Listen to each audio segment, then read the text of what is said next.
Hi viewers, welcome to our channel. Present మనతో పాటు దామ బాలాజీ గారు సీనియర్ జర్నలిస్ట్, వాళ్ళతో ఒకసారి మాట్లాడదాం. సార్ నమస్కారం. సార్ ఇవాళ రాధాకృష్ణ గారి కొత్త పలుకు చూసుకుంటూ వస్తే రేవంత్ రెడ్డి, బట్టి విక్రమార్క మధ్యలో కోమటిరెడ్డి వెంకటరెడ్డి అన్నట్టుగా రీసెంట్ గా ఇష్యూ ఏదైతే ఉందో ఎన్టీవీ జర్నలిస్ట్ అరెస్ట్ దానిపైన రాయడం జరిగింది సార్. అంటే ఈ సిట్టు ఏర్పాటు చేశారు కదా, దీనికి రేవంత్ రెడ్డి గారికి సంబంధం లేదు, ఇది కోమటిరెడ్డి గారిని ఇరికించడానికి బట్టి విక్రమార్క గారు ఏర్పాటు చేశారు అన్నట్టుగా రాయడం జరిగింది.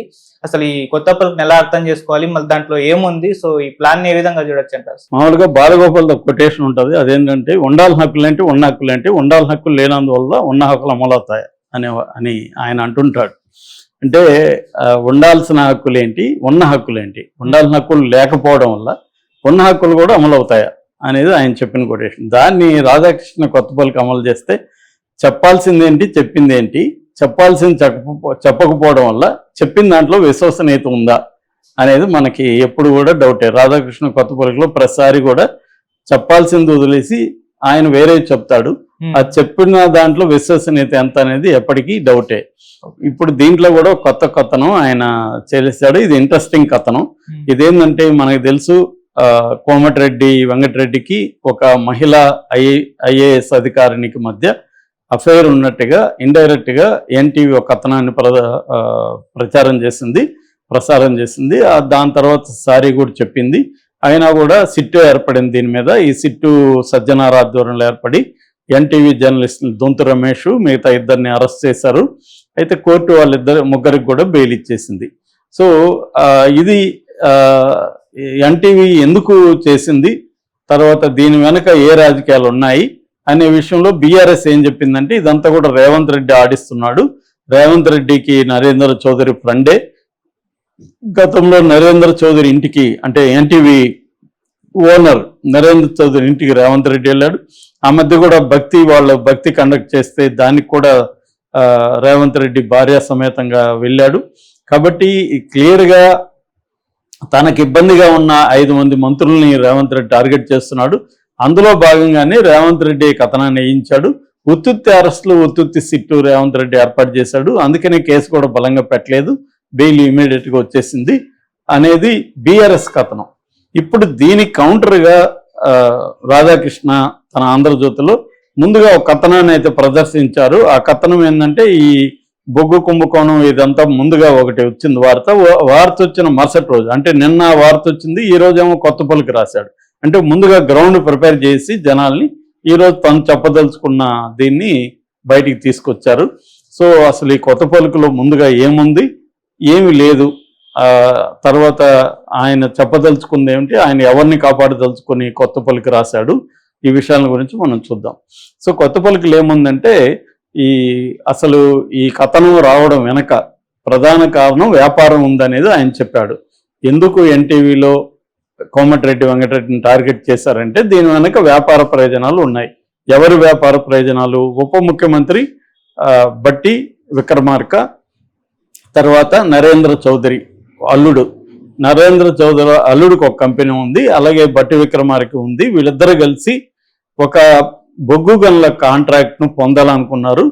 దానికి కోమటిరెడ్డి వెంకటరెడ్డి అడ్డుపడ్డాడు. దాంతో ఆ కాంట్రాక్ట్ ఆగిపోయింది. దాంతో కోమటిరెడ్డి వెంకటరెడ్డిని బదనాం చేయడం కోసం ఈ కథనం అల్లారు. కానీ వాళ్ళ టైం బాగాలేక ఇరుక్కుపోయారు అనేది ఆయన ప్రధానంగా చెప్పాడు. దాంతోపాటు ఆయన జర్నలిస్ట్ విలువలు ఏంటనేది మామూలుగా ఎప్పట్లాగా రాధాకృష్ణ ఏంటంటే, తాను పాటించని నీతుల్ని ప్రపంచానికి చెప్తాడు. కృష్ణశాస్త్రి కవిత ఒకటి ఉంటుంది, ఎవరేమనుకుంటే నాకేమని, దాన్ని మర్చిపోయినాను.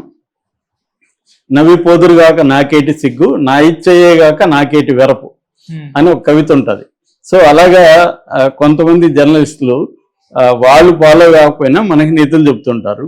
అలాగే రాధాకృష్ణ కూడా ఒకడు, ఆయన నీతులు చెప్తుంటాడు ఎప్పటికప్పుడు. ఇందులో కూడా జర్నలిజం వాల్యూస్ ఎలా ఉండాలి, జర్నలిజంలో ఎట్లా విలువల్ని పాటించాలనేది ఆయన చాలా మంచి నీతి పాఠం చివరిలో చెప్పాడు. సో ముందుగా ఆయన చెప్పిన బొగ్గు కుంభకోణం ఏంటి అనేది చూస్తూ, ముందు ఆయన చెప్పి నేను అసలు మ్యాటర్కి మళ్ళీ వెళ్తాను. ఆయన ఏం చెప్పాడంటే, ఒడిస్సాలో నైని కోల్ మైన్ అని ఒక కోల్ మైన్ ఉంది. అందులో బొగ్గు కాంట్రాక్టు సింగరేణి కాలరీస్కి ఇచ్చారు. ఈ సింగరేణి కాలరీస్ ఆ బొగ్గు కాంట్రాక్ట్ని ప్రైవేటు సంస్థలకు అప్పగించడం కోసం టెండర్ వేసింది. ఆ టెండర్లో ఒక క్లాజ్ పెట్టింది. ఆ క్లాజ్ ఏంటంటే విజిటింగ్ క్లాజ్, అక్కడికి వెళ్ళి విజిట్ చేసిన కంపెనీలకే ఇవ్వాలి, అప్లై చేసుకోవాలనే క్లాజ్ పెట్టింది. విజిట్ చేసినట్టుగా సర్టిఫికేట్ ఇవ్వాలి. సర్టిఫికేట్ గవర్నమెంట్ ఇస్తే, ఈ సింగరేణి కాలరీస్ సంస్థ ఇస్తే అప్పుడు పాల్గొనడానికి అవకాశం ఉంటుంది. ఈ క్లాజ్ ఎందుకు పెట్టారంటే, కావాలని ఈ క్లాజ్ ఎవరు పెట్టారు అనేది ఈయన అంటున్నాడంటే, బట్టి విక్రమార్కే పెట్టించాడు ఈ క్లాజు. ఎందుకు పెట్టించాడంటే, రైవల్ కంపెనీలకి రాకుండా తమ కంపెనీకి, తర్వాత నరేంద్ర చౌదరి కంపెనీ, ఎందుకంటే ఈ రెండు కంపెనీలకు కూడా బొగ్గు గనులలో అనుభవం లేదు. అనుభవం లేని కంపెనీకి రావాలంటే అనుభవం ఉన్న కంపెనీలకి రాకుండా చూసుకోవాలి. అందుకని ఈ క్లాజ్ పెట్టి ఆ విజిటింగ్ సర్టిఫికేట్ ఇవ్వకుండా వీళ్ళకి మాత్రమే ఇచ్చేట్టుగా ప్లాన్ చేసుకున్నాడు.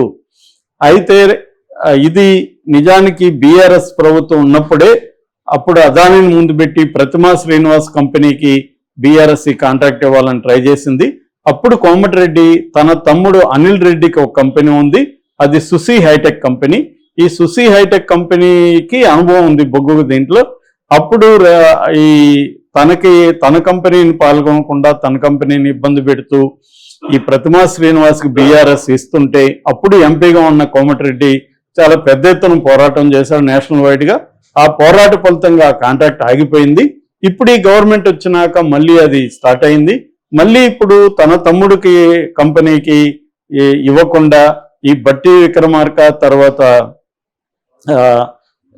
నరేంద్ర చౌదరి అల్లుడు కంపెనీ కలిసి ప్లాన్ చేస్తున్నాయి.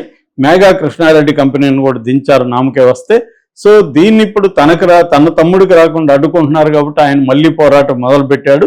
ఈ తలనొప్పి ఎందుకులే అని రేవంత్ రెడ్డి టెండర్ను పోస్ట్ పోన్ చేసేశాడు. దానివల్ల ఈ నరేంద్ర చౌదరి అండ్ బట్టి విక్రమార్క కలిసి ఈ కోమటిరెడ్డి వెంకటరెడ్డికి వ్యతిరేకంగా చేశారు. పాపం కోమటిరెడ్డి వెంకటరెడ్డి ఎంతో మంచివాడు. ఆయన కొడుకు చనిపోయినట్టు ఎంతో ఆవేదనతో ఉన్నాడు. ఆయనకి ఇట్లాంటి అఫైర్లు అసలు లేవు. మహిళా ఐఏఎస్ ఆఫీసర్లు కూడా చాలా మంచివాళ్ళు. సో వాళ్ళ మీద ఇలాంటి రావడంతో ఆయన చాలా బాధపడి నాకు విషమించి చంపండి అని కూడా ఆవేదన వ్యక్తం చేశాడు. ఈ మహిళా ఐఏఎస్ ఆఫీసర్లేమో వాళ్ళ అధికారులతో, పై అధికారులతో సీరియస్గా అయ్యారు. ఒక మహిళా ఐఏఎస్ అధికారిని అయితే నిద్రమాత్రం ఇంకా ఆత్మహత్యకు ట్రై చేసింది. ఈ నేపథ్యంలో బట్టి విక్రమార్క ఐఏఎస్ ఐపీఎస్ అధికారుల సంఘాలతో సమావేశమయ్యి వాళ్ళని పాసిఫై చేయడానికి ట్రై చేస్తే వాళ్ళు అవ్వలేదు. లేదు, మేము సీరియస్గా తీసుకుంటున్నాం, ఒక మహిళా ఐఏఎస్ అధికారుల మీద ఇలాంటి కథనాన్ని మేము ఒప్పుకోమని చెప్పారు. ఈయన నిస్సహాయంగా అయిపోయాడు ఉప ముఖ్యమంత్రి. దాంతో వాళ్ళే ఒక సిట్టుని ఫామ్ చేశారు. పాపం రేవంత్ రెడ్డికి ఇదంతా తెలియదు. రేవంత్ రెడ్డికి సంబంధం లేకుండానే ఐఏఎస్ అధికారులు ఒక సిట్టు ఫామ్ చేసి అరెస్టులు చేశారు అనేది ఈయన కథనం. దీంట్లో ఇప్పుడు అనేక మనకి ఎవడన్నా విన్నప్పుడు అదేదో నిన్న ఎవడో చెప్తున్నాడు, చెవుల్లో పూలు కాదు పూలల్లో చెవులు ఉన్నాయా అని. అలాగా చదివే వాళ్ళకి పూలల్లో చెవులు పెట్టుకొని ఉన్నారా అన్నట్టుగా ఈయన అవుతాడేమో. ఒక ముఖ్యమంత్రికి ఒక ఉప ముఖ్యమంత్రికి సంబంధం లేకుండా అధికారులు సిట్టు వేస్తారా ఎప్పుడైనా? నేనైతే ఎప్పుడు వినలేదు చరిత్రలో. సో సిట్టు వేయగలరా? అలాగా వాళ్ళు వద్దంటే కూడా వేయగలరా? ఉప ముఖ్యమంత్రి అడ్డుపడితే వేయగలరా? ఒక ముఖ్యమంత్రికి తెలియకుండా వేయగలరా? సరే వేశారు అనుకుందాం. అంత కోపం ఉండి వేసిన వాళ్ళు కేసు ఎలా ఫైల్ చేయాలి? చాలా టైట్ గా ఫైల్ చేయాలి కదా. వాళ్ళని అరెస్ట్ చేసి జైలుకి పెట్టించే ఫైల్ చేయాలి కదా. అసలు విక్టిమ్ దగ్గర కంప్లైంట్ లేదు, విక్టిమ్ దగ్గర స్టేట్మెంట్ లేదు. నాన్ కాగ్నిజబుల్ కింద కేసులు పెట్టారు. నాన్ కాగ్నిజబుల్ అంటే అర్థం ఏంటి? మేజిస్ట్రేట్ పర్మిషన్ అవసరం లేదు, అవసరం ఉండాలి అరెస్టులకి. సో వాడు నిజంగా కేసులు పెట్టాలంటే, ఆ మధ్య రేవతి అనే జర్నలిస్ట్ని అరెస్ట్ చేసినప్పుడు ఏం చేశారు? కాగ్నిజబుల్ పెట్టారు, అంటే 108 పెట్టారు బిఎన్స్. ఆమెకు బెయిల్ రాలేదు, ముందు అరెస్ట్ అయిపోయింది. దీంట్లో అట్లా పెట్టలేదు. నిజంగా వీళ్ళ అధికారులు అంత సీరియస్ అయితే ఇవన్నీ చేయాలని వాళ్ళకి తెలియదు. అధికారులకి పై అధికారులే కదా వాళ్ళకి ఈ రూల్స్ అంతా తెలుసు కదా. కోర్టు అదే అడిగింది, ఏమైనా మీరు నాన్ కాగ్నిజబుల్ పెట్టి మరి ఎందుకు రిమాండ్ అడుగుతున్నారని కోర్టు అడిగింది. అట్లాగే విక్టిమ్ స్టేట్మెంట్ ఎక్కడ? విక్టిమ్ ఎందుకు కంప్లైంట్ ఇవ్వలేదు? మూడో పార్టీ ఎందుకు కంప్లైంట్ ఇచ్చారు? వాళ్ళకేం సంబంధం? విక్టిమ్ కదా ఇవ్వాలి. పోనీ వేరే వాళ్ళు ఇచ్చితే విక్టిమ్ స్టేట్మెంట్ ఎందుకు తీసుకోలేదు అని బెయిల్ ఇచ్చేసింది వాళ్ళకి. అంటే వాళ్ళు జైలుకి వెళ్ళలేదు. అంటే అర్థం ఏంటి? ఇది ఉత్తిత్తి కేసు అని అర్థమవుతుందిగా ఎవరికైనా. నిజంగా వీళ్ళు జైలుకి పెట్టాలంటే ఎలా పెడతారో మన అందరికీ తెలుసు, కేసులు ఏ సెక్షన్లో పెడతారని. సో ఇది ఉత్తిత్తి కేసు ఎందుకు పెడతారు మరి అంత ఇదైతే? కాబట్టి రెండోది, ఒక ముఖ్యమంత్రికి తెలియకుండా నడుస్తుందని ఎందుకు అనుకుంటావు? అసలు ఈ మైన్స్ కేసు ఏంటంటే, నేను కొంత లోపలికి వెళ్ళి స్టడీ చేశాను. ఇది యాక్చువల్గా నైని కోల్ మైన్ అనేది ఒకటి ఉందన్నమాట ఒరిస్సాలో. అక్కడ వచ్చి యంగల్ డిస్టిక్ అని ఉంటుంది. ఆ జిల్లాలో తల్చేర్ కోల్ ఫీల్డ్లో పార్ట్ అనమాట ఇది ఇప్పుడు Singareni collieries company limited, SCCL అంటారు. ఈ SCCL ఏర్పడి 13 దశాబ్దాలలో ఫస్ట్ టైము స్టేట్ బయట వెళ్ళి ఒక కోల్ నుంచి కాంట్రాక్ట్ పొందడం అనేది ఫస్ట్ టైం. ఈ కాంట్రాక్ట్ ఎప్పుడు అలాట్ చేశారు తెలుసా? ఇప్పుడు కాదు, 2016లోనే అలాట్ చేశారు కాంట్రాక్ట్. దీంట్లో ఏంటంటే, ఈ నైని కోల్ మైన్లో 51% SCCLకి అప్పగిస్తే 49% సెంట్రల్ గవర్నమెంట్ దీంట్లో ఉంటుంది. ఈ కోల్ మైన్ కెపాసిటీ ఏంటంటే 340 మిలియన్ టన్నులు బొగ్గు ఉంది అక్కడ. ఇది 38 ఏళ్ల పాటు వస్తుంది అనమాట. ఈ కాంట్రాక్ట్ 25 ఏళ్ళకి ఇస్తారు. సంవత్సరానికి మాక్సిమం 10 మిలియన్ టన్నులు ఉత్పత్తి అవుతుంది. దీని నుంచి తయారైన ఉత్పత్తి అయిన థర్మల్ పవర్ని కొంత తెలంగాణకు వాడుకుంటే, ముఖ్యంగా పెద్దగా తమిళనాడుకి అమ్ముతారనమాట. తమిళనాడులో ఉదంగడి థర్మల్ పవర్ ప్రాజెక్ట్ ఉంది. అలాంటి పవర్ ప్రాజెక్టుకి ఈ సింగరేణి కాలరీస్ వాళ్ళు ఈ బొగ్గుని శుద్ధి చేసి థర్మల్ దీన్ని అమ్ముతారనమాట. ఇది కాంట్రాక్ట్ అనమాట. ఇది ఎప్పుడు వచ్చింది? 16లోనే శాంక్షన్ అయింది. అయితే వీళ్ళు 9 ఏళ్ల తర్వాత స్టార్ట్ చేశారు. ఎప్పుడు స్టార్ట్ చేశారు? లాస్ట్ ఇయర్ ఏప్రిల్ 16న ఇదే బట్టి విక్రమార్క దాన్ని ప్రారంభించాడు ఆల్రెడీ. సో ఇప్పుడు ఆల్రెడీ ప్రారంభించాడు బట్టి. ఇప్పుడు వచ్చి ఇదంతా ఈ కథనం అంతా ఒక కథనాన్ని అల్లి, ఇది బట్టి విక్రమార్క నరేంద్ర కలిసి చేశారు, రేవంత్ రెడ్డికి సంబంధం లేదు అంటే ఎలా నమ్మాలి ఈ కథనాన్ని? అది విచిత్రంగా ఉంది. కానీ ఇప్పుడు మరి బట్టి విక్రమార్క దీనికి ఎలా స్పందిస్తాడు, నరేంద్ర చౌదరి ఎలా స్పందిస్తాడు అనేది చూడాలి. ఎందుకంటే ఇప్పటికైతే వాళ్ళు స్పందించే అవకాశం ఉంది. దీంట్లో ఏంటంటే, ఇది 25 ఏళ్ళు కాబట్టి ఇది ఇంపార్టెంట్ కాంట్రాక్ట్ అనేది ఈయన చెప్తున్నాడు. అది కరెక్టే. కాకపోతే ఈ విజిటింగ్ కండిషన్ అనేది కూడా కొంత కన్ఫ్యూజ్గా ఉంది. ఎందుకంటే అందరూ పోయి 16 సంస్థలు విజిట్ చేశాయి అక్కడికి వెళ్ళి. మరి 16 సంస్థలు విజిట్ చేస్తే వాళ్ళకి సర్టిఫికేట్ ఇవ్వకపోతే వాళ్ళు కోర్టుకు వెళ్ళరా? అదే బాబు, నువ్వు పెట్టిన క్లాజ్ ప్రకారం మేము విజిట్ చేశాము, మేము విజిట్ చేస్తే నువ్వు నాకు సర్టిఫికేట్ ఎందుకు ఇవ్వలేదంటే కోర్టుకు వెళ్ళాలి కదా వాళ్ళు. ఎందుకు వెళ్ళలేదు వాళ్ళు 16 సంస్థలు?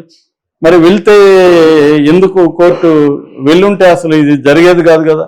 రెండోది, కథనం చేయడం వల్ల కోమటిరెడ్డి ఎలా వెనక్కి తగ్గుతాడు అనుకున్నారు వాళ్ళు, బ్లాక్మెయిల్ చేస్తున్నాడని. మరి ఇంత చేస్తే రేవంత్ రెడ్డి ఎందుకు సైలెంట్గా ఉన్నాడు? రేవంత్ రెడ్డి ఎందుకు తన మంత్రి మీద ఒక ఛానల్లో కంప్లైంట్ చేస్తే, అలాగా ఒక దారుణమైన కథనాన్ని తీస్తే రేవంత్ రెడ్డి ఎందుకు ప్రతిదానికి రేవంత్ రెడ్డి మాట్లాడుతుంటాడు, ప్రతి విషయాన్ని ఆయన మాట్లాడుతుంటాడు. ఆయన ఎందుకు సైలెంట్గా ఉన్నాడు? అంటే ఈ మొత్తం కొత్త పలుకు రేవంత్ రెడ్డిని సేవ్ చేయడానికి, మంత్రులు బట్టి విక్రమార్కని నరేంద్ర చౌదరిని బలి చేయడానికి ఉద్దేశించినట్టుగా కనబడుతుంది. సో మరి ఇందులో నిజాలు ఏంటనేది అవతల వాళ్ళు కూడా వాళ్ళ వర్షన్ చెప్తే గానీ మనకు తెలియదు. ఏదేమైనా ఈ కథనంలో అనేక లూప్ హోల్స్ ఉన్నాయి. తర్వాత నీతులు కూడా చాలా చెప్పాడు, ఆయన పాటించిన నీతులే. ఆయనే ఒక పార్టీ తరపున పనిచేస్తాడు. ఆ పార్టీలో కూడా తనకు అనుకూలంగా లేకపోతే ఆ పార్టీకి వ్యతిరేకంగా కూడా ఆయన రాస్తున్న రాతలు ఈ మధ్యకాలంలో చూసాం మనం. అలాంటిది ఆయన జర్నలిజం నీతులు చెప్పడం అయితే విచిత్రంగా ఉంది. మామూలు ఇప్పుడు కాలం అలాగా ఉందన్నమాట. అంటే దొంగ అరిచినట్టుగా అని పాత సామెత ఉంది కదా, అలాగే ముందు మనమే నీతులు చెప్తా ఉంటే మనం నీతిమంతుడేమని అనుకుంటాడేమని. ఇవాళ ఎవరు అనుకోరు, అందరికీ తెలుసు. సోషల్ మీడియా వచ్చినాక ఏ మీడియా ఎవరి కంట్రోల్లో ఉంటుంది, ఏ పార్టీ కొమ్ముగా వస్తుంది అనేది వాళ్ళందరూ చెప్తారు. ఎవరైనా మెయిన్ స్ట్రీమ్ మీడియా చిన్నపిల్లవాడిని అడిగినా సాక్షి ఎవరిది అంటే వైసీపీది, ఈనాడు ఎవరిదంటే పలానా పార్టీ, జ్యోతి ఎవరంటే పలానా పార్టీ అని అందరికీ తెలుసు. ఇప్పుడు వచ్చి నీతులు చెప్పడం అనేది విచిత్రంగానే ఉంటుంది. సో అయితే ఈ కథనం అంతా నిజమా కాదనేది ఇప్పుడు బట్టి విక్రమార్క అండ్ నరేంద్ర చౌదరి మాట్లాడరా అనే దాన్ని బట్టి ఉంటుంది అన్నమాట. Okay sir, thank you so much.